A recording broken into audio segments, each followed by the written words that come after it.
Olá, sejam todos bem-vindos para mais um resumo da semana, a oportunidade de você ficar bem informado sobre tudo que aconteceu na política nacional e internacional.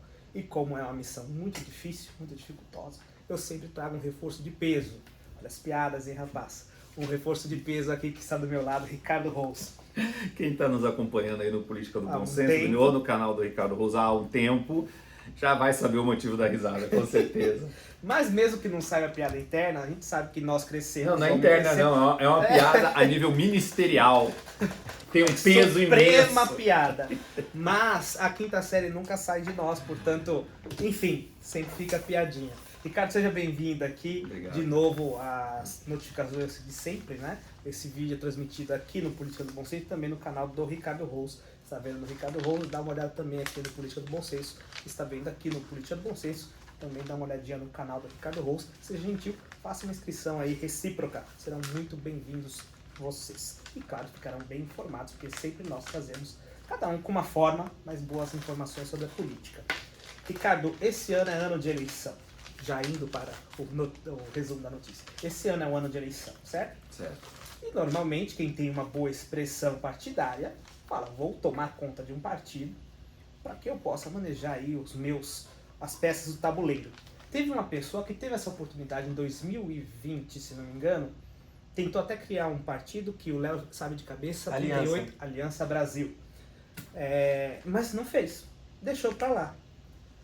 E agora deve estar se arrependendo porque não tem o comando do partido e fica à mercê do comandante do partido. Okay. Bem, o spoiler já está aqui, né? A tela já deu esse spoiler aqui dessa relação Que foto, hein? linda, Que foto.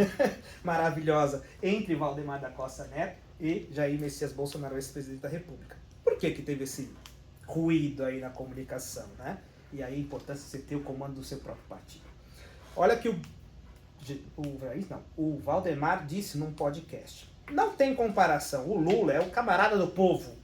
Lula é completamente diferente do Bolsonaro. Pô, se ele é completamente do Bolsonaro e completamente diferente do Bolsonaro e o Lula é o camarada do povo, o Bolsonaro não é o camarada do povo. Né? Isso chama interpretação. Completamente diferente. E é um fenômeno porque chegar onde ele chegou e ele foi bem no governo, elegeu a Dilma, é completamente diferente do Lula. Completamente diferente o Lula do Bolsonaro. Aí todo mundo falou, ué, o que está acontecendo? Né? No dia seguinte teve até alguns memes dizendo que PL quer dizer pró-Lula. Né? Mas também a gente não pode ficar com muita surpresa, porque lá em 2002, Lula foi eleito presidente da República com um vice. E quem era o vice, Ricardo? José de Alencar. Que partido que ele era? A época era do PR, que hoje é o PL. O PR se fundiu com o PL, mas a liderança do partido era o mesmo.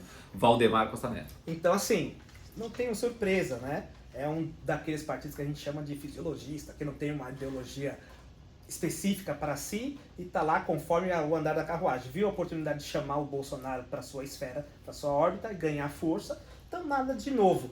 Porém, Bolsonaro ficou chateado, né? Tanto com a repercussão, ele falou o seguinte, olha, essas declarações têm o potencial de causar uma implosão no partido. Porque como que agora nós somos o partido pró-Lula, se nós somos, abre aspas, de oposição. Mais um spoiler, isso aqui foi logo no começo da semana, a gente já está gravando na sexta-feira, não teve essa implosão, né? Mas de qualquer maneira, demonstrou a importância de se ter o controle do partido, né? Você tinha dito na semana passada, Ricardo, que o Lula existe sem o PT, mas o PT não existe sem o Lula, demonstrando a importância e, vamos dizer assim, a hegemonia do Lula no partido, coisa que o Bolsonaro não tem no partido, que eu não vou falar dele, mas que ele está hoje. É importante você ter esse domínio, né? Ele perdeu a oportunidade de ter tido essa independência fundando o partido dele? Olha, Danilo, eu acho que foi uma oportunidade realmente perdida. Não vou dizer perdida, porque ainda há tempo disso acontecer. Bolsonaro é uma liderança grande no Brasil. Está inelegível para 2026? Sim, está inelegível para 2026. É possível que venham outros processos aí? É possível que venham outros processos aí. Porém, é indiscutível a liderança que Jair Bolsonaro tem, principalmente sobre um campo de uma direita um pouco mais radical, vamos chamar assim, que popularmente a gente chama de os bolsonaristas. Ele tem uma liderança forte. Fato. Acho que ele errou lá atrás, eu não sei se é propriamente o Bolsonaro, mas o time em torno do Bolsonaro, que começou a organização da coleta das assinaturas do Aliança Brasil, A gente sabe que para você fundar um partido político no Brasil, você tem algumas regras a cumprir, não é só chegar lá e abrir o partido.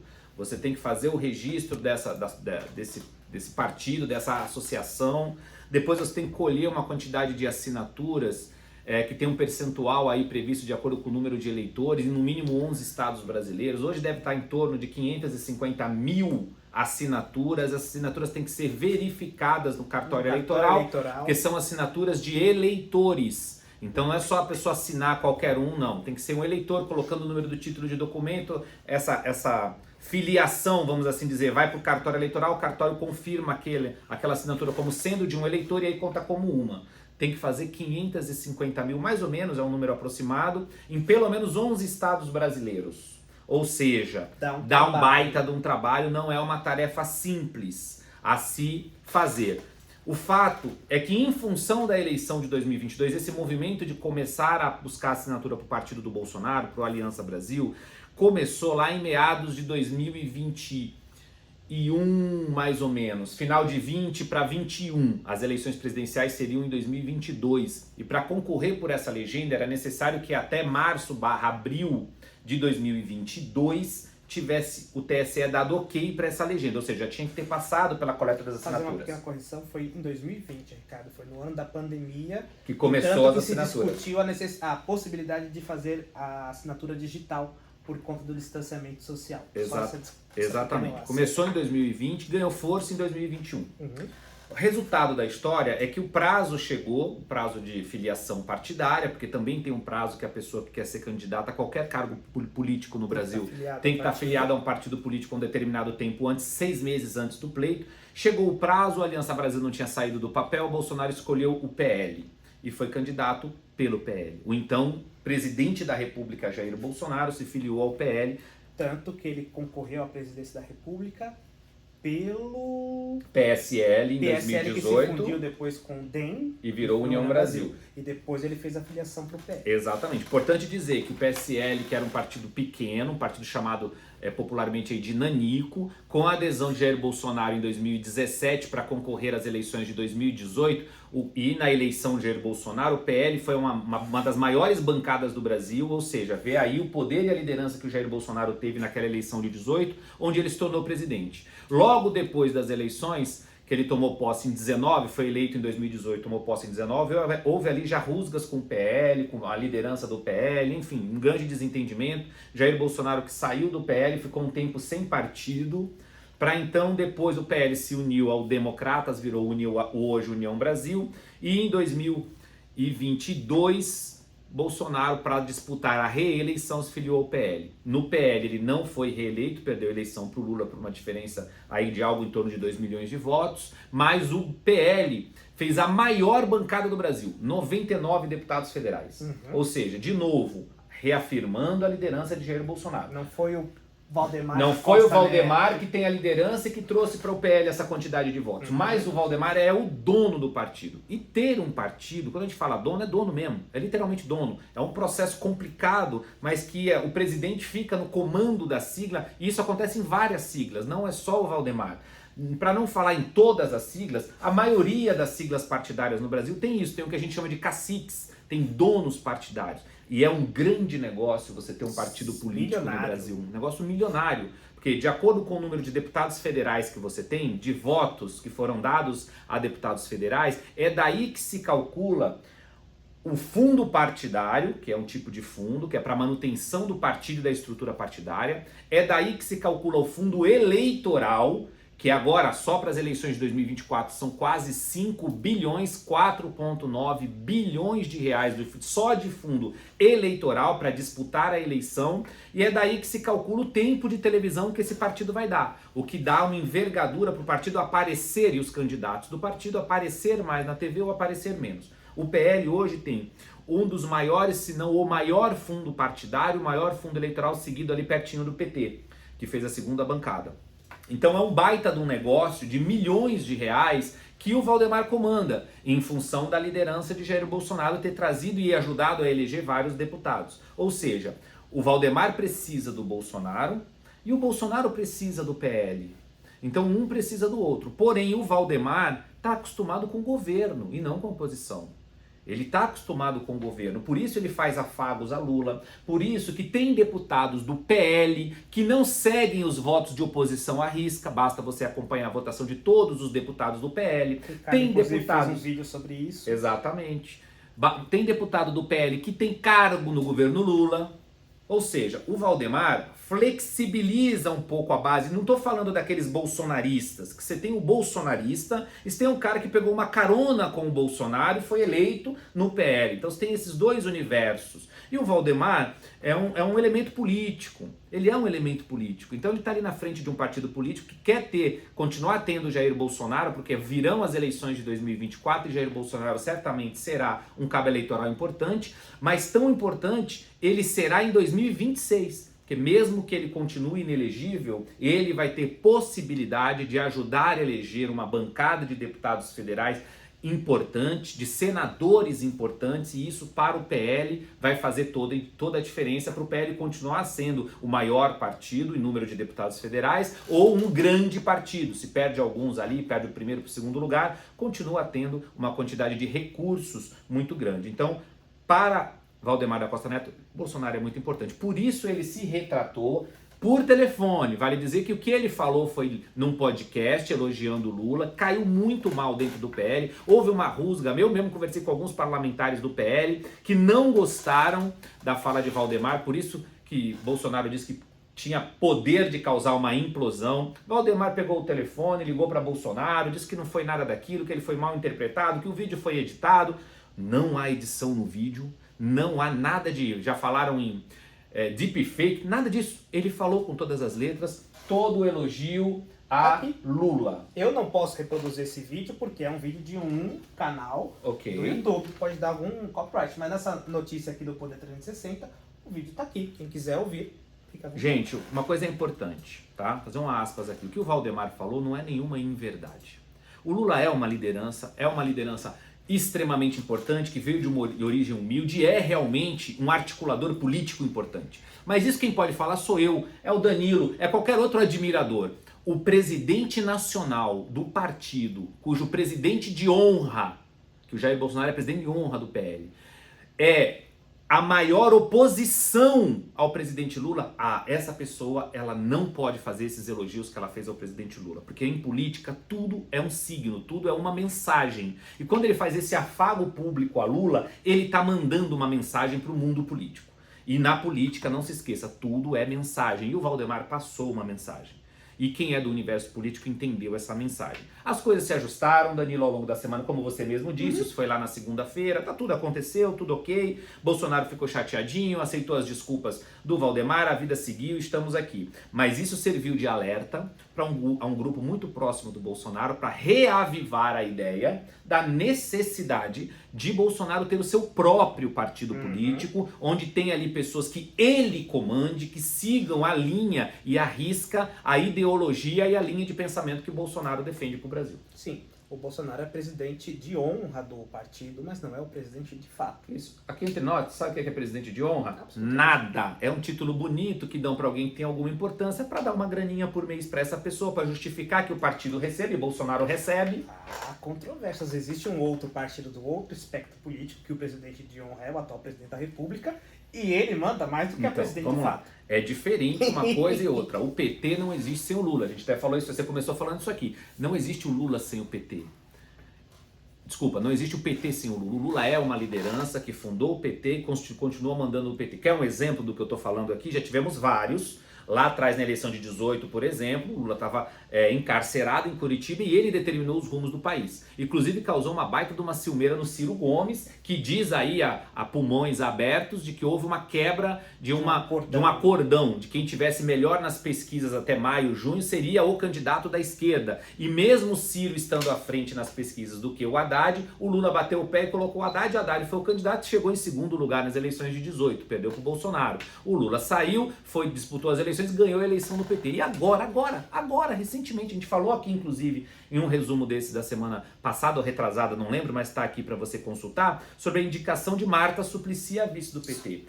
Né? Enfim, Marta tinha ficado chateada com o PT, votou inclusive a favor do impeachment da ex-presidente Dilma Rousseff, saiu do PT porque não compactuava com aquele grau de corrupção que estava no PT, foi para o MDB. No MDB ela ficou por um período de tempo, inclusive era secretária do atual prefeito de São Paulo, Ricardo Nunes. E aí o Lula chamou o grande líder, propôs para ela a possibilidade dela ser vice do Guilherme Boulos nas próximas eleições agora em 2024, em São Paulo. E caso a chapa não ganhe, Marta não vai ficar desprotegida não. Vai levar um ministério do próprio Lula, dito pelo próprio Lula. Então para Marta tá tudo bem. Se ganhar a eleição, vira vice-prefeita. Se não ganhar, ganha o ministério e vira ministra do governo Lula. Teve uma filósofa brasileira que dizia que nem quem ganhar, nem quem vai ganhar ou vai perder. Nesse caso da Marta, aí ela vai ganhar independentemente. Mas só para concluir, cadê a autoridade do PT? O ex-marido da Marta, Eduardo Suplicy, que é deputado estadual aqui em São Paulo, ele mesmo falou, não, o PT tem que ter prévias, a gente tem que escolher quem será o vice.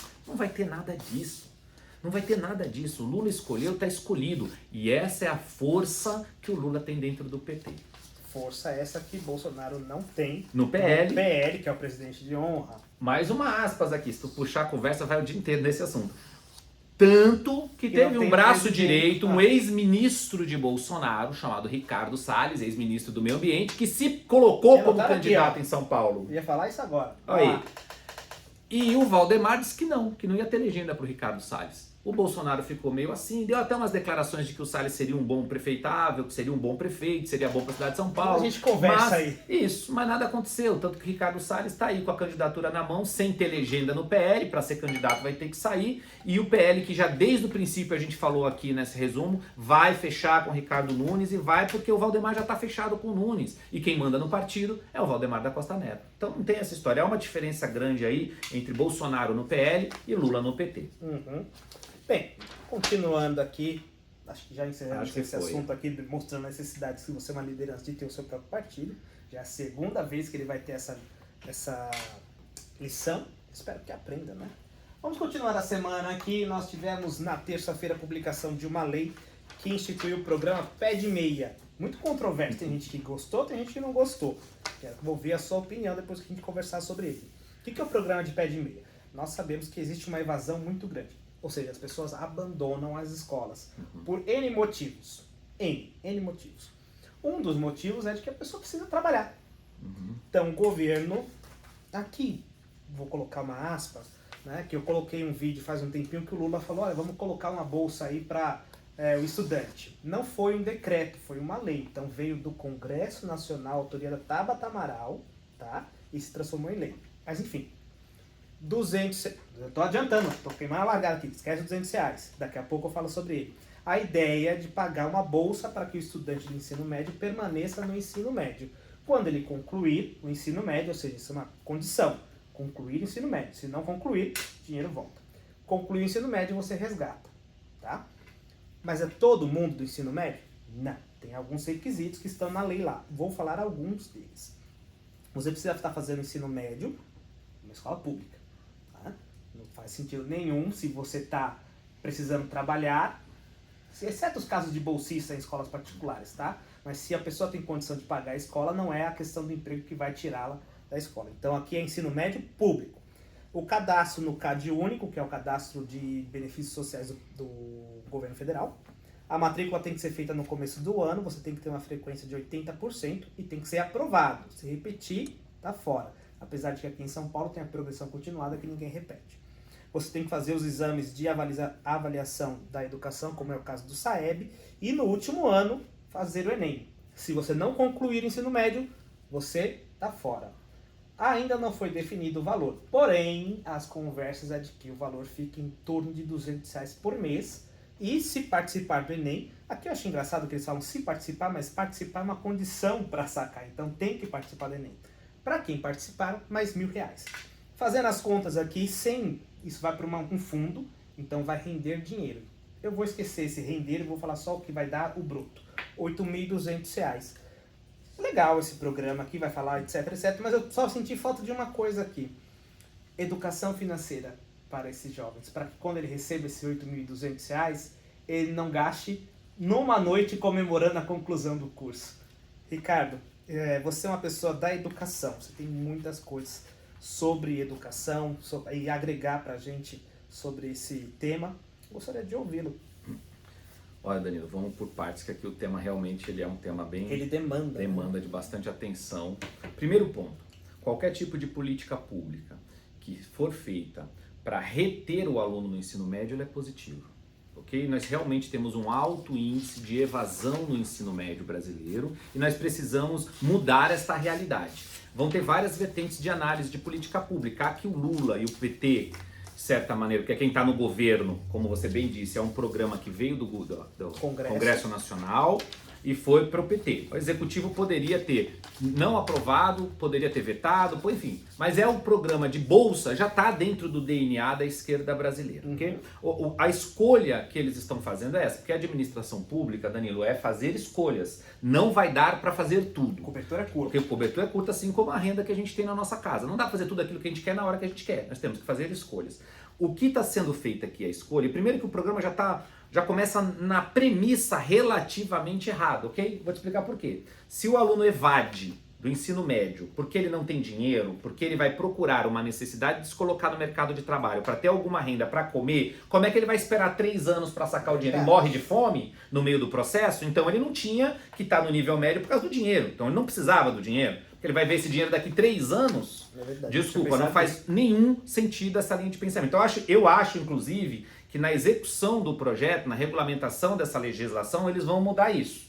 E vão dar os R$200 por mês, criando, de repente, uma poupança para o terceiro ano, porque como no terceiro ano... Bolsa Escola. Alguma coisa assim, exatamente. Então, na minha cabeça, por aí. Por outro lado, o dinheiro que deve ser algo em torno de 16 bilhões de reais gastos nesse programa, ao meu ver, de forma equivocada. Por quê?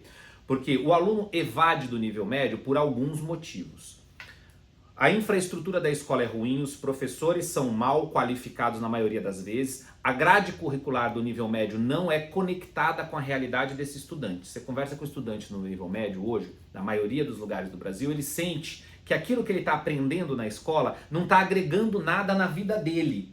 E por isso ele tem a necessidade de ganhar o dinheirinho dele, sai do ensino médio, que já que não está agregando nada, ele vai procurar ou entrar no mercado de trabalho, seja empreendendo, seja buscando o primeiro emprego em algum lugar.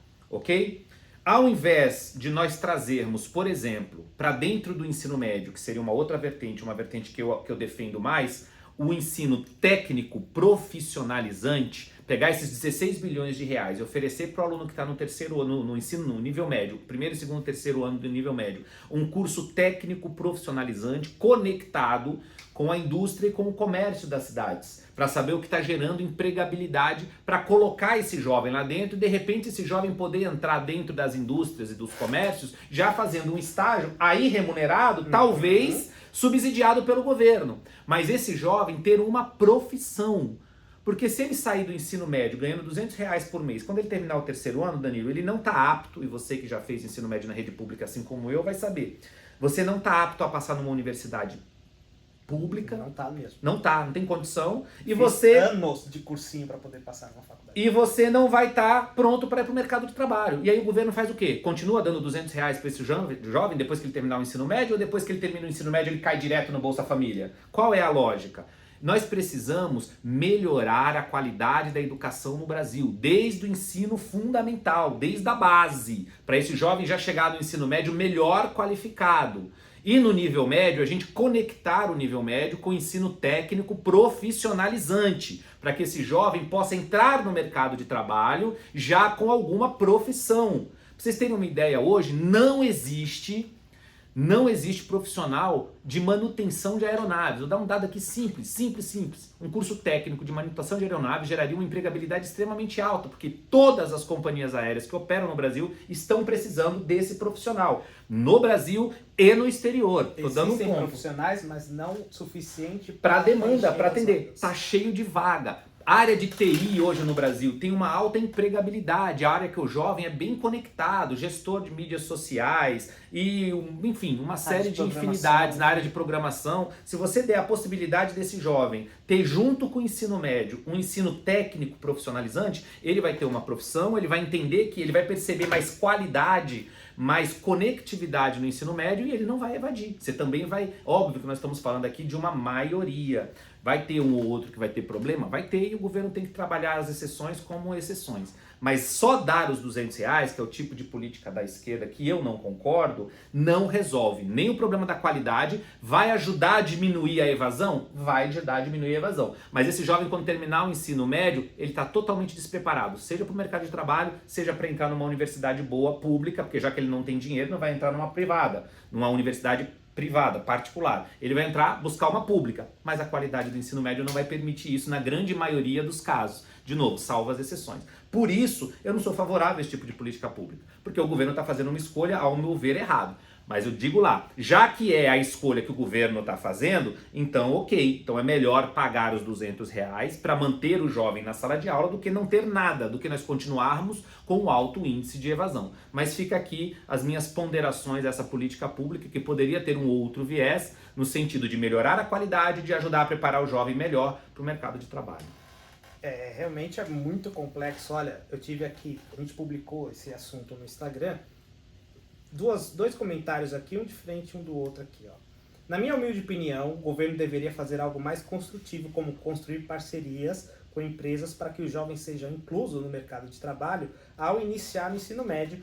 Na minha visão, esse projeto visa comprar o aluno, tornando escravo da migalha que o governo oferece. Outra pessoa comentou: que sonho, queria ter tido essa oportunidade. Com certeza eu teria um caminho diferente. Agora é torcer para que aproveitem do jeito certo.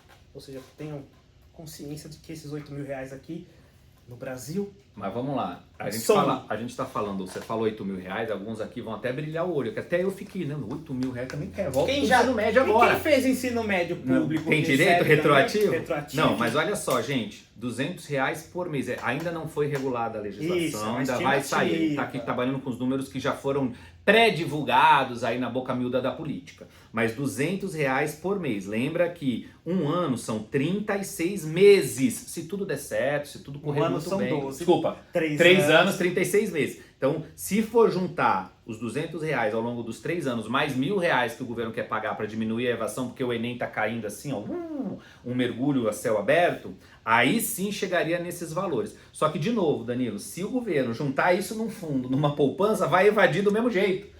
Porque o jovem que está no primeiro, no segundo ano, que precisa trabalhar, ele não vai esperar isso. Porque senão ele não está precisando do dinheiro. Se ele conseguir passar 3 anos sem receber nada do governo, e lá no final pegar uma poupança de R$8.000, não sei se ele realmente precisaria desse dinheiro.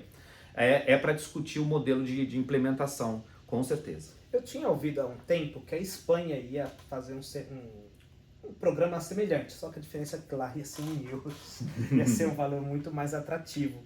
Porém, ainda também está em fase de implementação, então o Brasil e a Espanha vão ser um modelo aí para a gente poder verificar se esse tipo de política faz sentido ou não, porém isso é só para o futuro. Só para o futuro, veremos no futuro. Ainda como eu falei, essa aqui é uma estimativa. Ainda o Ministério da Educação e o Ministério da Fazenda vão se reunir para poder fazer a regulamentação e decidir se de fato são esses 200. Pode ser 50 no final das contas, dependendo de como for. Enfim, é questão da gente analisar ainda o que vai acontecer. O fato é, continuaremos sem investimento na educação básica, não teremos valorização dos professores, não teremos ensino técnico para o ensino médio, ou seja, a qualidade da educação com esse dinheiro não vai mudar em absolutamente nada, porque nem estamos tratando de qualidade, isso aqui é para permanência. O jovem só precisa estar no ensino médio, se ele não aprender nada, se ele terminar o ensino médio analfabeto, vai ganhar os duzentão por mês. Realmente, na minha opinião, é o tipo de política pública que muitas pessoas vão gostar porque estão ganhando R$200, e quem é que não quer ganhar R$200 para poder frequentar uma escola que teoricamente ele seria obrigado a ir, mas que não vai ter efetividade nenhuma. Vai ajudar sim a manter alguns jovens no nível médio, mas não vai melhorar o país em nada. Teve alguma discussão no Congresso, na época da aprovação dessa lei, sobre uma avaliação de nota, como você disse, porém foi aprovado sem essa Sem avaliação. Porque E se o problema tiver uma é avaliação essa de maneira. nota, acabou o programa aí. Porque nós não estamos discutindo qualidade. De novo, não vai melhorar, não vai aumentar salário de professor, qualificação de professor, a infraestrutura da escola. Quem fez escola pública aqui, igual eu que estudei minha vida inteira lá, sei que falta professor de física, falta professor de química, falta professor de matemática. A qualidade da infraestrutura da escola quase não existe. Tem uma carteira lá, que a gente chama de quadro negro lá, quando tem giz, quando o professor não tem que levar o próprio giz, ele pagando do bolso dele, aí ele que já ganha um salário ruim, ou seja, por favor, dá R$200 pro aluno. Se a gente ficar falando nisso aqui, vai dias, Danilo, Na porque minha pra escola, mim é revoltante. A gente tinha que fazer vaquinha para poder colocar massa corrida Aí, desculpa, no não. quadro negro, porque caía. Enfim. Vai continuar fazendo a mesma coisa, só que ganhando 200 Agora por tem aluno. R$200 para poder fazer a vaquinha. Vamos continuar aqui, porque a gente fala demais, cara. Pelo amor Já de foi o Deus. tempo aí? Já foi metade do tempo. Então que bora, a gente bora. se propõe bora. falar. Vou falar menos. Vamos Também lá. você pega uns temas, né, meu? Imagina. Uma semana também te resume muita coisa. A gente Vambora. precisa fazer isso todos os dias. Vamos lá, olha, gente, tem uma regulamentação do ano passado. A gente tá em 2024 já, 2022 já passou, gente. Então, em 2022, em agosto, ali no pré-eleição, Bolsonaro, na verdade foi a Receita Federal, tá? Baixou uma determinação aqui dizendo o seguinte: tá tudo riscado porque foi revogado, mas vamos tentar ler. Os valores pagos por entidades religiosas para os seus ministros não são considerados como remuneração direta ou indireta. O que isso quer dizer? Não incidir imposto, certo? E aí, agora, em 15 de janeiro, ou seja, essa semana, o governo mandou extinguir essa portaria aqui. Essa portaria, perdão, isso aqui é uma portaria ou é uma regulamentação maluca? É um ato declaratório. Então, mandou extinguir esse ato declaratório interpretativo. Então, hoje, voltou-se a como era antes.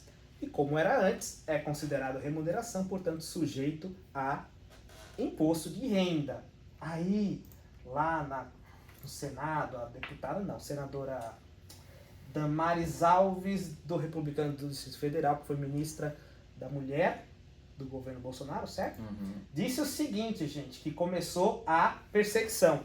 Ela disse o seguinte: nós avisamos que de uma forma ou de outra a perseguição viria, por enquanto é a isenção, mas temos países em que nós temos países em que o nosso continente liberados pela esquerda, onde líderes religiosos estão sendo presos e expulsos. Aqui eu acredito que ela esteja fazendo uma referência a Nicarágua. Nicarágua. Né? Daniel Ortega, amiguinho do Lula. Aí a Constituição diz o seguinte: isso aqui o Lula não mudou, ele não pode mudar, as igrejas continuam. Aqui é o artigo 150 da Constituição dizendo que o governo não pode tributar. Então, ó, não pode tributar. Ponto. O que não pode tributar? Entidades religiosas, templos, blá blá blá blá. Então, o seu dízimo continua sendo imune, que a gente chama, quando é uma isenção que está na Constituição, a gente chama que é imunidade tributária. Exatamente. Então, essa imunidade continua valendo. O dízimo que compõe o patrimônio da igreja, isso não é tributado. Ok. Então, não paga imposto de renda à pessoa jurídica. Ok. Mas o pastor, que recebe o dinheiro, Sim. será tributado a partir de agora. E aí tem essa discussão de que Lula está fazendo perseguição aos evangélicos, né? Eu tenho uma opinião um pouco, vamos dizer assim, controversa sobre isso. Para mim, tinha que cair essa imunidade, tem que pagar. Muitas igrejas, infelizmente, sou cristão, e mesmo assim eu tenho consciência de que muitas igrejas estão sendo utilizadas para lavagem de dinheiro ou como negócio. Nós temos alguns pastores aí que são donos de televisão, você sabe muito bem disso, são milionários e usam tudo a imunidade tributária para poder fazer os seus negócios andarem, as suas vidas andarem sem impostos. Para mim tinha que pagar. Por quê? Onde que você tem privilégio? Você não paga. França, se lembra lá? Primeiro estado, segundo estado. Primeiro estado era a nobreza, a realeza. Segundo estado é o clero. E o resto, onde a gente está. O primeiro e o segundo não pagavam imposto. E o resto, onde a gente está, pagava. Isso é monarquia. A gente está numa república. Todo mundo tem que ser tratado igual. E eu sou meio libertário. Não gosto de pagar imposto. Mas eu sei que isso é muito utópico. E se a regra então é pagar imposto, que todos paguem. Né? Um negócio mais prático. Mas isso é uma discussão para o futuro. A questão de hoje é o seguinte: tá havendo uma perseguição na sua concepção? Ou é só o cofre está começando a ficar vazio, está tendo déficit, precisa pegar dinheiro, seja lá de onde vier? Acho que é um pouco das duas coisas, Danilo. O cofre está precisando. Já o mercado financeiro, vários analistas, o próprio presidente da República e o próprio ministro. O ministro Haddad defende déficit zero em 2024. Só que para perseguir o déficit zero num país onde o déficit já está em 170 bi, não é uma coisa simples, tem que aumentar a arrecadação. E não está tendo forma, porque o brasileiro já está no gargalo, o governo precisa arrecadar mais. Aonde tem uma pequena janelinha, eles vão buscar. Só comprei na Shein. A sua comprinha de $50, menos de 50 dólares, enfim, várias frentes. Essa é uma delas. Por outro lado, a gente sabe que uma boa parcela do público cristão em especial, pentecostal, público evangélico de maneira geral, ela é mais pró-Bolsonaro. Nas eleições de 2022, é o que os números mostraram. Então, sim, ali sabe-se que se mexer, está mexendo no pirão do adversário. Então, ó, tem um quê de talvez perseguição, um quê de aumento de arrecadação. Eu, de certa maneira, acho que se nós não tivéssemos nenhum tipo de não é isenção tributária, mas desoneração de alguns setores, todos deveriam pagar. E a gente sabe do belo trabalho... Spoiler aí pro próximo tema. Desculpa. Eu acho que todos deveriam pagar. Porém, nós sabemos apesar de ter exceções aqui, como você falou, que eu também concordo, gente que usa para lavagem de dinheiro, gente que usa para comprar bens de uso pessoal em nome da igreja porque tem isenção tributária, tem tudo disso. Mas nós sabemos que uma boa parte, a maioria das entidades religiosas fazem um trabalho social incrível e sério no Brasil.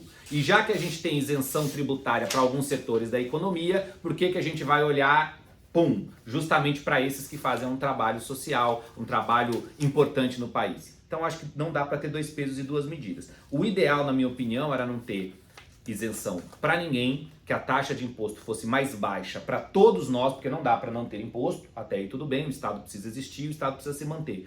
Porém, a alíquota tributária tinha que ser menor, quem ganha menos paga menos, quem ganha mais paga mais, até um teto que deve ser menor do que o que nós temos no Brasil. Ou seja, nós tínhamos que diminuir a quantidade de impostos para todos e que os impostos fossem para todos, não tivéssemos isenção e benefícios para nenhum setor da economia. Porque mas não é assim. Isento um, eu tenho que tributar o outro. Não tem segredo, não tem segredo. Então, como a nossa república, ela já está bem bagunçada, já virou uma salada, um queijo suíço, aqui é um buraco aqui, uma reposição ali, um buraco aqui, uma reposição ali, aí virou uma bagunça de cada um corre atrás do seu próprio benefício. E a gente viu muito isso no Congresso Nacional agora com essa mudança na legislação tributária, na tal da reforma tributária.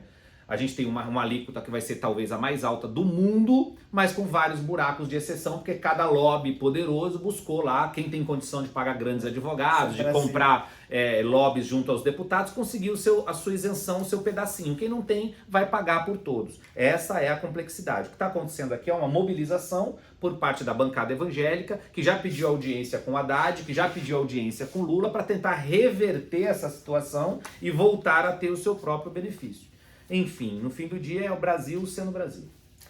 Eu acho que da minha parte de precisa de dinheiro faz sentido. Porque a máquina está sedenta, Ricardo. A máquina precisa de dinheiro mais que nunca para pagar alguns benefícios para alguns.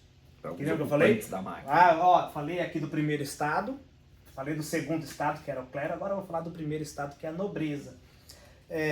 Vocês sabem que o STJ fica lá, STJ, Superior Tribunal de Justiça, né? Vamos dizer assim, no grau de hierarquia é o segundo depois do STF, tá? Aí tem os ministros, nossa capital fica lá em Brasília, é longe, então você tem que se deslocar do lugar onde você mora, deputado inclusive, tem que se deslocar do lugar onde mora para ficar lá em Brasília. Chegou lá, Brasília tem aluguel caro, uma cidade de custo de vida alto, então tem os imóveis funcionais, que são os imóveis que são de propriedade da Câmara, do Senado, do STJ, do TSE, para acomodar os seus funcionários. Né? Aí o STJ vai separar 1,8 milhões de reais para fazer algumas reformas. Afinal das contas, Brasília já tem aqui mais de 50 anos já. Né? Exato. Então os imóveis também precisam de reformas. O que chamou a atenção é que um imóvel só vai pegar desses 1 milhão e 800, 950. Olha, se liga na casa. 3 quartos, uma suíte, um escritório, um jardim de inverno. Tem gente que não faz ideia do que seja um jardim de inverno. Eu me incluo nessa. Uma cozinha, uma copa, uma sala de jantar, uma sala de estar e uma área verde. Está localizada no Lago Sul. Que é uma área nobre de Brasília. Mas de Brasília já foi? É uma região legal? É um legal? bairro nobre, é um dos metros quadrados mais caros de Brasília, Lago Sul. Tá. Aí você vê que é uma puta casa que vai ser feita, né? Não. Quem vai morar nessa casa, Dani? Eu ia falar isso agora, Ricardo. Não se sabe. Não se sabe quem vai ser, Só porque que o tem uma STJ, boquinha pra quando nós, foi né? questionado, disse que, por questões de segurança, eu não posso dizer quem vai morar ali, existe uma lei geral de proteção de dados. Então, o que Será que a vazio? Terra colocou a imagem desse cidadão aqui? Não sei. sei. Esse cidadão aqui, para quem não sabe, foi o ministro Benedito Gonçalves, relator da AIG, Ação de Investigação Judicial Eleitoral, que levou à inelegibilidade de Jair Bolsonaro lá no TSE. Ele também foi um dos que pegou os áudios lá dizendo que missão dada era missão cumprida. E essa semana teve um furdunço aí com o filho dele. A gente vai falar que é um exposto, a gente vai falar que foi só um vídeo, enfim, um vídeo no qual o filho dele ostentava ali umas marcas que eu jamais ouvi falar, mas que o meu amigo disse que é muito caro.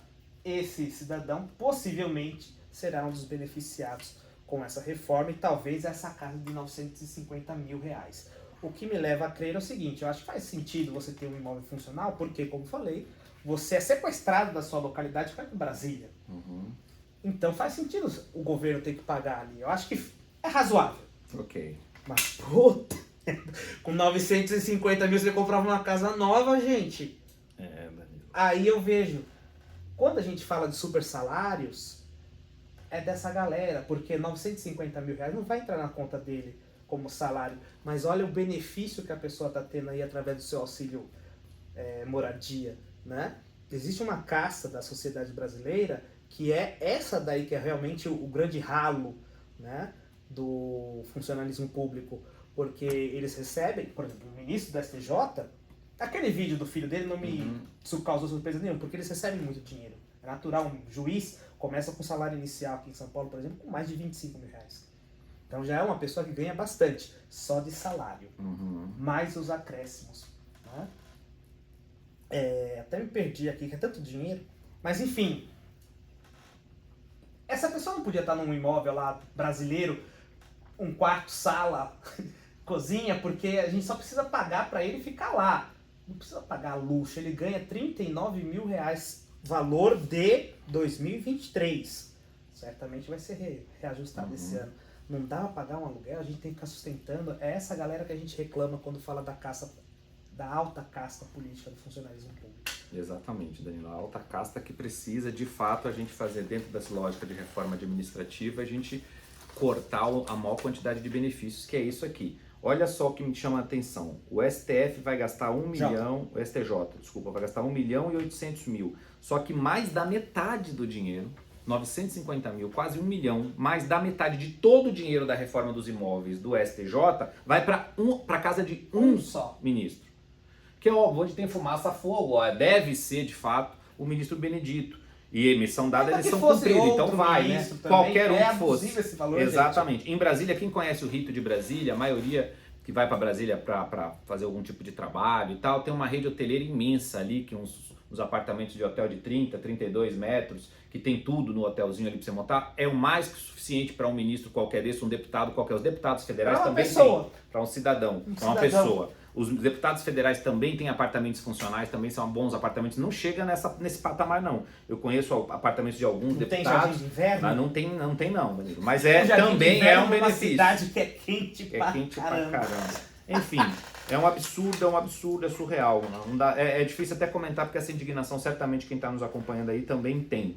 O que também eu queria falar aqui, Danilo, apesar dos pesares, foi a polêmica com o filho do ministro. Fica à vontade. Então vamos lá, nós tivemos agora essa semana, é fácil você encontrar, apesar de haver uma decisão de uma juíza proibindo...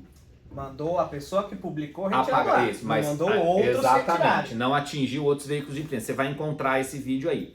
Um youtuber que tem o hábito de abordar as pessoas na rua e pedir para as pessoas descreverem quais as marcas de roupa que elas estão vestindo. E ele ganha views aí. Ele abordou uma pessoa na rua, na Holanda, na Europa, Países Baixos, que era esse cidadão que começou a descrever cada um dos itens que estava vestido. Ele estava acompanhado de uma mulher e de uma criança. E ele começou a mostrar. E aqui vocês veem, por exemplo, o destaque, a pulseira Cartier. Isso aqui é um carro no braço dele. O relógio é outro carro. no braço dele. Ah, o sapato acho que era do menos Era mais barato, que era um coloridão, Nike muito- coloridão. Aí, apesar de ser uma edição especial e ser caro, do que mostrou era dos mais baratos ali. Mas era roupa do Louis Vuitton e por aí vai. Um universo, esse era um Nike. É um Nike diferente, mas ele é de tudo isso aqui mais barato. Prada, Louis Vuitton, Gucci, por aí vai. E ele é filho desse ministro que talvez seja a pessoa que vai ocupar esse imóvel. E me causou uma certa indignação, porque ele foi perguntado nesse mesmo vídeo pelo YouTube qual é a profissão dele, o que ele faz para ganhar dinheiro e tal, e ele falou que ele vende e compra relógios. Eu não sei que tipo de relógio, qual a lógica de importação e exportação desse relógio, mas quem compra e vende relógio não tem condição de usar esse tipo de roupa. Aí veio toda a balbúrdia, porque ele era filho do ministro Benedito. Então, o filho de um ministro tem. Não. Na minha concepção, na minha matemática aqui no bico da caneta, eu não tenho tanta certeza. Porque o ministro teoricamente ganha algo em torno de 40 mil reais, 39 mil e poucos. Aí vai ter mais penduricário, blá, blá, blá, blá, blá, mas aí isso é o salário do ministro, para ele custear a vida dele, da esposa, e que só uma beirada disso vá para os filhos, que é normal, todos nós fazemos isso. Não ganhamos tudo isso, mas fazemos dentro das nossas necessidades. Mas para essa pessoa juntar o suficiente para só nessa coleção de roupa, só na roupa dele, da mulher e do filho, sendo todos reais, tem R$1 milhão. Numa roupinha de passeio num dia comum, no meio da rua, o que será que ele não tem guardado? Qual tipo de carro será que ele não anda? É aí que eu acho que falta um pouco da lógica de quem tem que fiscalizar essas coisas. Será que isso está declarado no imposto de renda? Tá. Porque deveria, uma pulseira que vale um carro tem que estar declarada no imposto de renda da pessoa, ou do pai, ou da mãe, de alguém que deu, que emprestou alguém, tem que dar origem daquilo ali. E eu não vi ninguém se preocupar com isso. Ninguém, quando eu falo, estou falando da oposição mesmo, porque o ministro Benedito já disse no ouvido do presidente Lula que missão dada é missão cumprida. Então ele já diz qual lado que ele está. Agora, e a oposição? Não tem ninguém para prestar atenção nisso? Afinal de contas, nós também pagamos R$42 mil para um deputado federal para ele fiscalizar. Pô, e que seja isso. Se houver um cheiro de alguma coisa errada, tem que investigar, porque o salário do papai é público, é um funcionário público. Pô, isso aí dá uma certa indignação, Danilo, porque você também vê, se tem uma oposição burra que a gente tem aqui, é essa que a gente tem hoje em dia, salvo alguns que realmente são deputados deputados e senadores que valeram voto, mas a grande maioria, viu, vou te falar, só serve para apanhar mesmo. Uma vez, cara, eu entrei numa discussão gigantesca sobre supersalários e o assunto chegou no seguinte local. Juízes têm que ganhar muito bem. Aqui não sabe se esse ar-condicionado funciona muito ou funciona pouco. Vamos lá, vamos botar no 25 para ver se ele não mata a gente. A discussão chegou no seguinte ponto. Juízes têm que ganhar muito, o suficiente para ser incorruptíveis. Para que quando alguém fala, toma aqui 1000 para você me dar uma sentença boa, ele fala, não preciso me colocar nessas coisas porque eu ganho razoavelmente bem. Mas, pelo amor de Deus, se você puxar aí a capivara de alguns, você vai ver denúncia do ano passado aí, juiz ganhando R$200 mil, porque eu até fiz um vídeo explicando super salários. Você vê aqui R$39 mil, mas isso não é o que ele ganha. Ele tem alguns outros auxílios e benefícios que vão integrando a renda dele e, dependendo aí, férias, indenização disso, indenização daquilo, pode chegar a super salário de R$200 mil. Por isso que eu digo, alguém que recebe lá seus 100, 200 por mês, para ter um carro aqui, a questão que a gente tem que discutir é, nós brasileiros queremos bancar isso? Exatamente, essa é uma questão. E a segunda porque com tudo isso que você falou, legal a ideia de ter um salário bom para alguém que não seja corruptível, mas a gente sabe que tem muitas denúncias. Joga no Google aí, juiz ladrão ou qualquer coisa parecida. Você sabe que é o pior? Se for pego. Ele vai ser aposentado e ganha integralmente. Gente, isso é surreal isso aí. E daí a necessidade de uma reforma administrativa. Eu sou um pouco mais radical. Eu acho que a gente precisaria de uma nova constituinte. Acho que a gente tinha que mudar tudo, refazer o pacto federativo, o dinheiro dos nossos impostos tem que ficar nos municípios, depois nos estados, depois uma beiradinha na União, como funciona em outros países do mundo. Mas uma reforma administrativa já ajudaria. Aqui, é um ataque ao ministro. Não. Foi o estopim, não é também o filho dele. Eu achei de mau gosto, mas eu sou uma pobre pessoa. Mas a questão... achei de mau gosto o outfit dele, mas... Ali foi um estopim para gerar uma discussão dessa. Uhum. Nós brasileiros que estamos aqui lutando para conseguir, tá tendo que pagar R$200 para a pessoa ficar dentro do ensino médio, concluir um mínimo, a gente quer custear essa casta política? Eu acredito que não. Então quero que você também pense nisso ao verificar a questão do super salário. Quando vê lá super salário, não é o funcionário público que ganha R$6.000, não é esse. É uma galera bem mais para cima. E essa galera normalmente está intocável, sabe por quê? Um congressista pode falar, eu vou fazer a lei, uma lei dizendo que não pode mais ter super salário. Não pode. O artigo 93 da Constituição, peguei aqui, vamos ver se eu consigo chegar até a 93, diz o seguinte, que quem tem que legislar sobre judiciário não é o Congresso Nacional. Sabe quem é? Supremo Tribunal Federal. Então, a gente está em que artigo aqui? Deixa eu ver, 140. Então tá longe, tá lá para cima. Quem tem que falar sobre a organização do judiciário é o Supremo.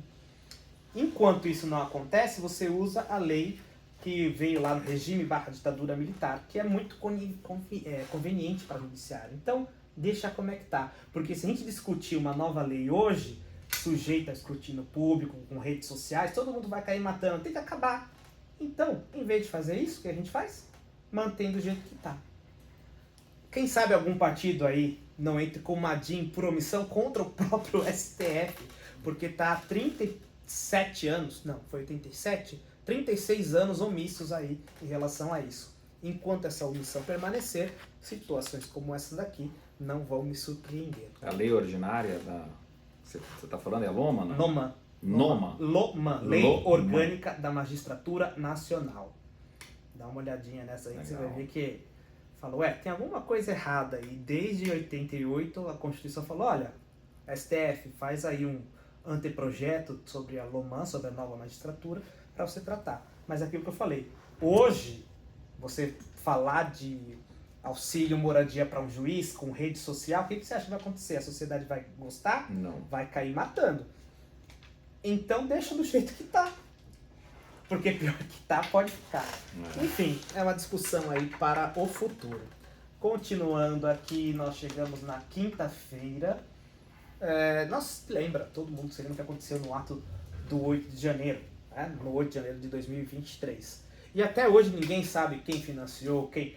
teve a CPI. A CPI eu vi ali 2 relatórios, um da oposição e um da situação. Um condenando a oposição, o outro condenando a situação. Ninguém chegou ao meio termo e fala, galera, pode ter tido omissão e ação. Cada um só auto-acusou-se a si próprio. Então, até hoje está meio vago quem financiou, quem ordenou o 8 de janeiro. Falei alguma merda? Por enquanto, tá tudo certo. Tudo correto. Então, está investigando. O STF está fazendo investigação. Tanto que, se a investigação do Congresso Nacional fosse o suficiente bastante, o STF não precisaria investigar. Fato. Certo? Perfeito. Então, continua investigando. Aí, o que acontece? Carlos Jordi, um deputado federal do PL do Rio de Janeiro, trocou mensagens com uma pessoa. E essa pessoa estava no ato do 8 de janeiro. No ato não, no 8 de janeiro, daquela bagunça que aconteceu lá em Brasília. E aí ele está sendo investigado para ver se ele tem algum vínculo ou não. Quando existe uma investigação, ela continua lá com os atos de investigação, dentre eles o ato de busca e apreensão. Certo. Ontem, a gente grava na sexta, você lembra? Ontem, quinta-feira, o Carlos Jordi... propaganda, sai daqui, rapaz. Ontem o Carlos Jordi disse que foi acordado com um fuzil na cara, porque foi feita uma busca e apreensão lá na casa dele para verificar qual a relação dele com o 8 de janeiro. Ele está falando que houve, na verdade, um Fish Expedition. Que isso? Ricardo, você está sendo alvo agora de uma investigação porque você avançou um sinal vermelho.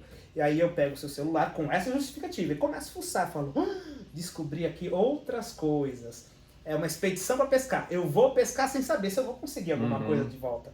Entendeu? Está sendo essa a discussão. Perseguição, ditadura. Está sendo toda essa, vamos dizer assim, o cenário que está sendo alegado pela oposição.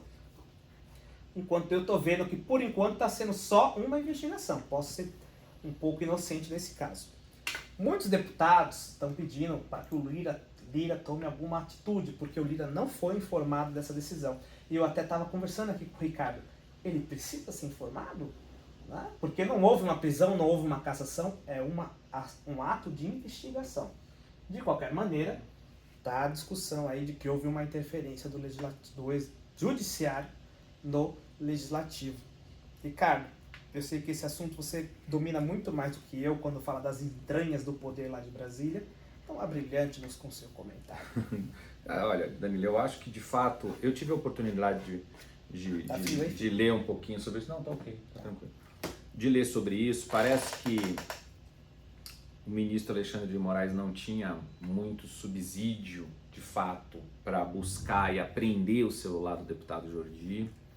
Parece que havia uma conversa de uma das pessoas que participaram do 8 de janeiro, chamando o deputado Jordi, até onde a gente tem informação, é tudo muito nebuloso nesses processos onde o STF atua aí, mas enfim, em especial no que diz respeito ao 8 de janeiro.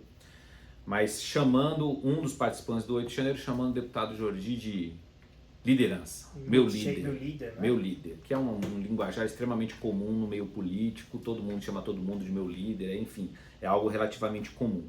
E eu acho que faz um certo sentido a alegação que o Jordi fez de que talvez ele queira pescar algumas provas. Isso já aconteceu em outros episódios lá atrás, não necessariamente do 8 de janeiro, mas com algumas conexões, outros auxiliares de Jair Bolsonaro tiveram o celular apreendido e aí dali tentou se conectar a alguma coisa, enfim, pode ser o caso. É importante dizer o seguinte, quem financiou ou ajudou a financiar os atos de 8 de janeiro tem que ser pego, tem que ser punido, ponto.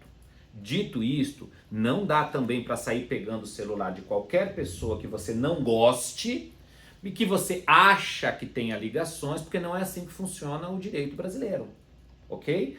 Por outro lado, eu vi um vídeo do deputado Jordi dizendo que foi acordado pela Polícia Federal com fuzil na cara. Não acho, primeiro ponto, eu não acho que a Polícia Federal brasileira tem esse tipo de comportamento. Até porque não foi um mandado de prisão no qual a polícia sai batendo tudo. Não acho que seja assim, acho que o deputado deu uma exagerada. Então, dos dois lados existe uma exagerada e compete, de fato, a Polícia Federal fazer essa apuração.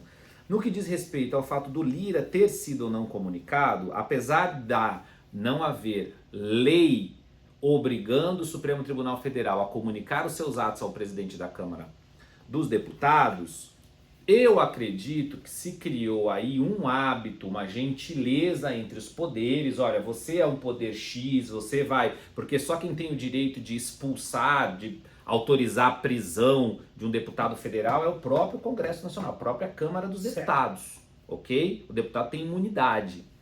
Então eu acho que se criou aí uma gentileza entre poderes de você comunicar o presidente do outro poder, no caso o STF, comunicar o presidente do poder da Câmara dos Deputados, no caso Arthur Lira, olha, tem um membro do seu parlamento que eu vou dar uma futucada nele aí. E isso não aconteceu. Aconteceu em outros momentos. O Pacheco foi informado de que faria uma busca e apreensão contra o Marcos Duval. Contra o Marcos Duval. E eu acho que o Lira também já havia sido informado quando foi aquele outro deputado do Rio de Janeiro. Ele sabia que o Daniel Silveira ia receber uma visita aqui a colar. Uma visita. Isso, recebeu uma visitinha da PF. Enfim, criou-se este hábito. Nesse caso do Jordi não aconteceu. Então os deputados estão cobrando o Lira para que o Lira tome alguma providência, mas não acredita. Ele já deu uma declaração, olha, não fui informado, vou conversar com o Alexandre de Moraes, mas vai ficar tudo no campo da conversa. Aí nesse tempo, nesse inteirinho, vão investigando o celular do Jordi para ver se tem alguma coisa além dessa conversa, e aí nos próximos dias nós vamos acompanhar, porque eles vão soltando isso aí a conta-gotas, né? Isso. Enfim, mas acompanharemos as cenas dos próximos capítulos desta novela chamada 8 de janeiro. Como o Ricardo falou, vão liberando aos poucos, porque tudo sigiloso. Tudo isso. Mas as coisas aparecem. É sigiloso para alguns. Exatamente. Tá parecendo a época da Lava Jato. Vai soltando aos poucos. Bem, estamos chegando já a quase 1 hora de programa. Já vi, Léo, quase 1 hora de programa, já falou que deu 1 hora especificamente. Mas essa notícia eu queria falar mesmo, queria falar bastante. Então vamos lá. Queria bastante falar dela, não falar bastante. Calma, não saia desse vídeo ainda. Aliás, aproveitando a oportunidade... Nem saia, more nesse vídeo. Exatamente. Você já deixou o seu like, você já curte, deixou o like, curtir é a mesma coisa. Você já se inscreveu, ativou o sininho para não perder as notificações, porque às vezes a gente fica no automático vendo o vídeo, o YouTube te coloca no outro vídeo, você nem sabe mais que vídeo você está fazendo. Então aproveita a oportunidade, faça-o agora, tanto lá no Ricardo Rose quanto aqui no Política do Bom Senso. Vamos agora para a última notícia, que é a relação... Vou contar uma história triste aqui. Em 2021, em setembro de 2021, Bolsonaro editou uma medida que falava sobre a retirada de conteúdos na internet. Aí o Congresso falou, pô, a gente está com PL sobre isso, né? Então não faz sentido você editar uma MP falando da mesma coisa. Vou devolver essa MP, certo? Porque já existe um projeto de lei aqui. Então a gente entende que quando o Congresso tratar do tema, não cabe uma MP. Essa é a lógica que eu entendi. Agora vamos para um outro cenário hipotético. Vamos dizer que o Congresso fez uma lei. Ou seja, ele já tratou do tema. Aí vem o Planalto e fala, não gostei, STF me ajuda. O STF falou, não vou te ajudar. Mesmo assim ele fica pistola. Como é que é? Veta a lei. Volta para o Congresso Nacional. O Congresso Nacional fala, não, a gente vai continuar com o projeto. Mesmo assim, o Planalto fala, então eu vou emitir uma MP sobre o mesmo assunto. O que você esperaria? A mesma coisa que aconteceu lá em 2021. Porque nesse caso aqui não é que tem um PL em andamento. A matéria já foi tratada, já foi sancionada, já é lei. Pois é. O que você imaginaria que acontecer? Não foi devolvida, para minha surpresa. A MP continua vigente e está em andamento lá no Congresso Nacional. Do que eu estou falando? Da MP que reonera a folha de pagamento. Cancelando o PL que desonerava a folha de pagamento. Olha que loucura. Nós já falamos sobre esse assunto num dos resumos da semana. Eu acho que foi o último resumo da semana de 2023. Tá? Dá uma olhadinha lá para você se inteirar mais do assunto. Mas aqui eu posso falar que é uma MP do amor de novo? Pode falar. Porque tudo que é do amor, se eu colocar o amor no final, pode tudo? Mas tem controvérsias aí. Vamos lá. Primeiro, para requentar a cabeça de quem está nos acompanhando aqui. Essa história começa no governo da Dilma Rousseff, ex-presidente Dilma Rousseff, que ela precisava aumentar o número de empregos com carteira assinada no Brasil. O caminho que eles encontraram foi pegar os 17 setores da economia que mais empregam pessoas e desonerar a folha de pagamento, reduzir a quantidade de impostos para esses setores no que diz respeito à folha de pagamento, ok? Para simplificar. Tem detalhes, mas isso aí para simplificar. E esse projeto ele foi feito via medida provisória que foi sendo reeditado. Foi sendo prorrogado. Em 2023, o Congresso Nacional falou, vamos fazer o seguinte, vamos aprovar uma lei para não ficar reeditando medida provisória, que essa desoneração da folha de pagamento desses 17 setores vai valer até 2027, se eu não estou enganado, 27, 29, uma coisa assim, me falha a memória. Não sei se você sabe de cabeça. Claro mas acho que até 2027. Mas eu vou colocar na edição aqui. Isso. Aqui, ó. Aí o projeto estamos em 2020, era 2023 quando o projeto foi aprovado, final de 2023 vai valer até 2027. Então, isso causa o quê? Os empresários desses 17 setores que contrataram muita mão de obra com carteira assinada, eles vão ter previsibilidade jurídica de que até 2027 eles mantêm esse modelo de desoneração da folha de pagamento. Ok? Ok. Isso foi em dezembro. Quando foi em dezembro, não, isso foi no meio do ano, finalzinho do ano, desculpa, segundo semestre. O Lula não gostou do projeto, ele vetou o projeto. O projeto foi aprovado na Câmara e no Senado. O Lula foi lá e vetou, ele tem a prerrogativa de vetar. O projeto volta para o Congresso Nacional. Aí o Congresso Nacional aceita o veto do presidente ou derruba o veto do presidente, que precisa de uma baita quantidade de deputados federais e senadores para derrubar o veto. O Congresso entendeu que tinha que manter a desoneração e derrubou o veto do Lula. E essa derrubada do veto aconteceu no final de 2023. O governo, não satisfeito com a derrubada do veto, deu uma cartada, deu uma barrigada, que é a medida provisória. Manda uma medida provisória dizendo que então vai voltar a reonerar. Só que aqui entre nós, tem 2x aí. Primeiro foi uma barbeirada do governo. Por outro lado, foi uma malandragem do governo. Eu te falar primeiro. Começa a valer na hora. Não? Pois é, não é o caso dessa MP. Por quê? Porque essa MP, entendendo que os empresários precisariam se organizar, ela só tem vigência a partir de 1º de abril, dia da mentira.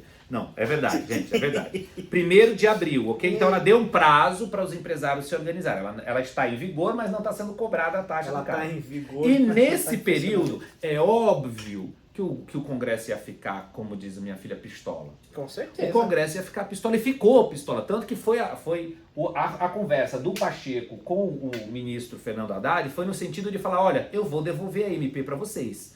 vamos conversar para vocês não pagarem esse papelão de ter uma MP aqui. Falou que vai rever aqui a MP. Depois dessa conversa, o discurso foi: o governo tem que reeditar a medida provisória, mantendo a desoneração da folha, ou seja, mantendo aquilo que foi aprovado pelo Congresso, porém ele editaria uma nova medida provisória, acabando com o PERSE. O que é o PERSE? É um Programa Emergencial de Recuperação do Setor de Eventos.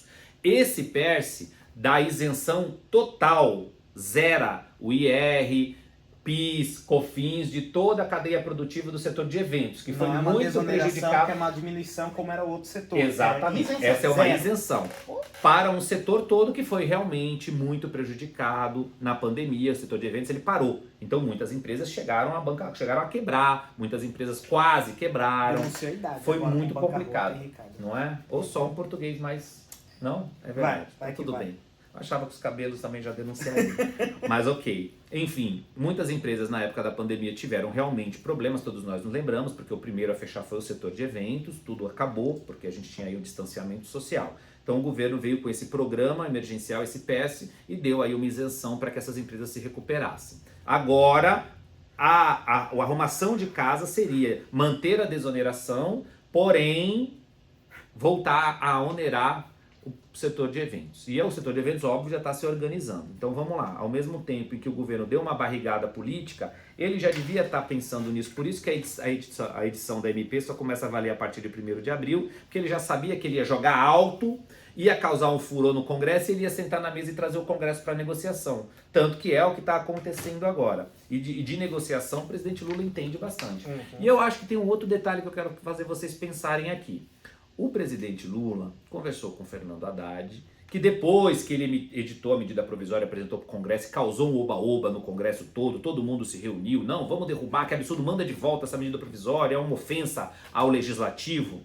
O Fernando Haddad conversou com o Pacheco, já tinha reunião marcada para conversar com o Lira, presidente da Câmara, Pacheco, presidente do Senado, Lira, presidente da Câmara, conversar com o Colégio de Líderes, que é os líderes de cada partido político dentro do Senado e da Câmara, e ele vem conversando constantemente com o presidente Lula. E o presidente Lula disse ao ministro Haddad o seguinte: Haddad, tente tudo o que for possível no Congresso para a gente resolver isso com o parlamento, que é a casa onde deve se discutir as leis. Ponto.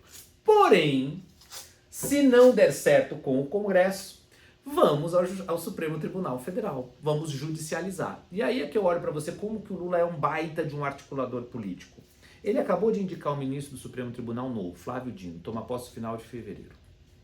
Ele acabou de dar posse no lugar de Flávio Dino na Justiça a um ex-membro do Supremo Tribunal Federal que tem um baita de um trânsito na casa, que é Ricardo Lewandowski. Então ele está contando com o Supremo Tribunal Federal como um aliado do Poder Executivo dentro dessas tarefas. É um baita de um articulador, ou seja, se não der certo, a gente joga alto da medida provisória, vai casar um ofurô, vai, mas negociação é isso, faz parte. Nunca se esqueçam que o Lula era do sindicato, de negociação ele entende desde antes do PT. Vamos jogar alto, aí a gente vai lá todo com desculpinha, vai tentar negociar e vamos tentar tirar alguma coisa, porque o governo precisa arrecadar. Então alguma coisa está saindo. Nesse momento que nós estamos falando aqui, está saindo aí a oneração do PERSE, que só no PERSE são 16 bi. É o louco. Então é uma grana.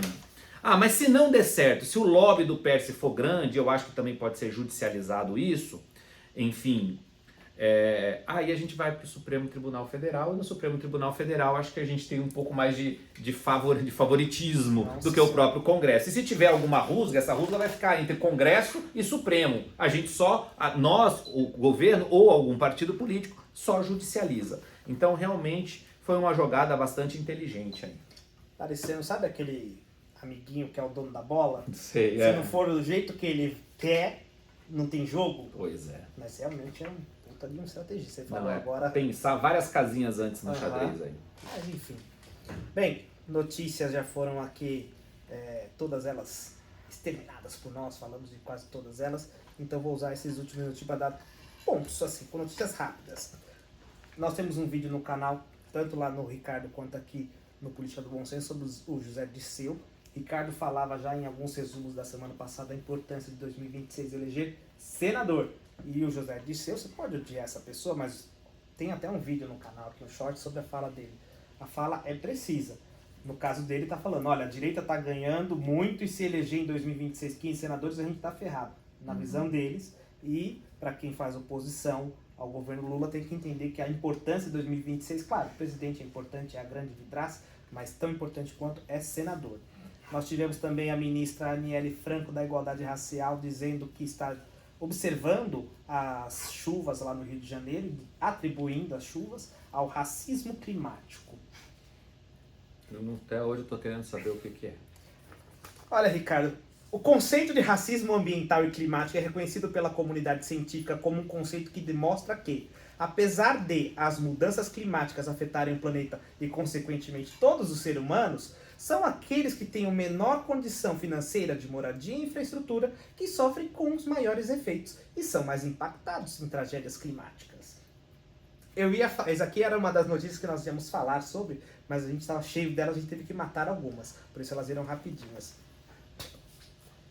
Eu não sei se, então, eu sou alvo desse racismo climático, mas hoje, com 37 lá fora, eu estava sofrendo muito. Nós também tivemos eleições em Taiwan, aquela ilha perto da China, que para ela é independente, para a China ela é uma província rebelde, e aí um não declara guerra, declara independência, porque se eu declarar independência eu estou reconhecendo que você é superior a mim, o outro também não declara guerra porque para ele tá bom do jeito que tá, mas o eleito é meio que China não, né? Então rolou um estresse lá naquela região, tanto que a China fez um dos maiores exercícios militares no Estreito ali de Taiwan essa semana. Nós também tivemos outra lei publicada essa semana junto com o programa Pé de Meia. Lula publicou um monte de lei, sancionou várias leis, dentre elas a cota de tela. Nós temos aqui como que eu posso dizer assim? Ela já existe, não é uma novidade. Então ela foi prorrogada, a cota de tela. Ela já existia, caiu em 2021. Exatamente, então foi resgatada aqui. De cinema, então alguns, sei lá, as cinemas. Algumas salas têm que ser específicas para o cinema nacional. Mas essa lei também trouxe essas leis, porque foram várias, uma novidade que é no streaming, o tempo de tela. Isso vai ser interessante de ver, porque no streaming você que escolhe o que vai assistir, você vai ser obrigado a assistir um filme nacional? Não sei. Nós falaremos disso sobre o futuro. E também teve um burburinho lá, eu acho que é Caraíva que se fala, uma cidadezinha lá, acho que é Bahia. É uma cidade muito bonita lá no Nordeste brasileiro, que algumas influenciadores ou algumas influenciadoras quiseram promover um produto da Boticário, lá em Caraíva, que é um negócio assim, galera cheirosa e tal, e falando que ia fazer altos romances no carnaval, não, no verão deste ano. Aí a cidade falou, pô, você tá promovendo o turismo sexual na nossa cidade? E aí ficou ruim. E aí muita gente tá falando, pô, Mind, de novo você aí tentando limpar as influenciadoras são ligadas a Mind. Segundo as informações, é que hoje, se lembra, tirou tudo lá, não tem mais no plantel. Mas assim, acho que o pessoal esqueceu como fazer um bom marketing, ou não tá conseguindo dar uma dentro. Ricardo Rose, tem alguma outra notícia? Acredito que foram essas aí, bem, inclusive as rapidinhas. E também tem a marca. As rapidinhas davam um vídeo, né? Falar do Zé Dirceu, falar de cota de cinema, dava um vídeo aí, mas vamos lá. Eu resolvi nem comentar, Ricardo, porque o vídeo é para 3 horas. Inclusive tem uma pessoa aqui no estúdio, que é a Maria, ela é atriz, então ela também poderia contribuir bastante sobre esse assunto aqui, que eu acho bem interessante. Como eu digo aqui no canal, a ideia é trazer informações das mais diversas posições e posicionamentos políticos para que você, no final das contas, se reúna tudo e faça a sua própria opinião, mais importante, fundamentado. Tá? Também teve a Marta, que dia 2 de janeiro vai se filiar 2 de fevereiro. Janeiro já passou, gente. Vai se filiar ao PT. Vai se filiar ao PT, de fato, então vai concorrer à prefeitura como vice pelo PT. E qual é o nome desse filme aí? Fala aí, cara. Fala aí, vai. Marta de volta pra casa. Meu Deus! Gente, eu não aguento mais, por isso eu vou terminar esse vídeo por aqui. Se você gostou desse vídeo, deixa seu like, compartilha no grupo da família, no grupo do trabalho, se inscreve, clica no sininho para não perder as notificações dos próximos vídeos. Tanto lá no Política do Bom Senso, quanto no canal do Ricardo Rose. E ele nem falou que o Boulos invadiu a casa da Marta esses dias, né? Pulou essa daí. Invadiu não, desculpa, foi convidado para uma reunião com a Marta. Foi lá que ele apareceu de Celta? Foi, de Celta. O Celta com a esposa, 2, 3 segurança, mas era no Celta. O importante é a imagem, o clique, Ricardo. O importante é o recorte, tá certo. Tá? Eu acredito que são as notícias que a gente tinha que tratar sobre política nessa semana, tá? Acompanhe-nos para ficar também por dentro do que acontece, assim como essas notícias, sabe? Ricardo, a gente fala tanto que o celular acabou a bateria. Então vamos lá, já estavam sinalizando, só para você não ficar sem informação, como é que eu te acho no Instagram? O meu é fácil, é Ricardo Rous, H-O-L-Z, tudo junto, Ricardo Rous Oficial, qualquer das redes, você vai me achar com E facilidade. se eu não me engano, eu coloco aqui, ó, bem perto do braço do Ricardo também as redes sociais dele, para ficar mais fácil você encontrar, saber como escreve Rous, porque muita gente escreve Rous facinho. de formas bem diferentes aí. Eu A acompanho o vivo Ricardo até há um hoje, tempo sei quantos anos é errado. e já Rous de tudo quanto que é maneira imaginável que eu já vi. Inclusive saiu na primeira edição do livro dele errado. Mas Verdade. enfim, o Política do Bom Senso, a Política do Bom Senso também é facinho de achar. Siga a gente lá para não perder nada que acontece na política nacional e internacional. Sendo isso por esse vídeo, desejo a todos um ótimo final de semana e até um próximo vídeo. Valeu, Tchau, pessoal. tchau.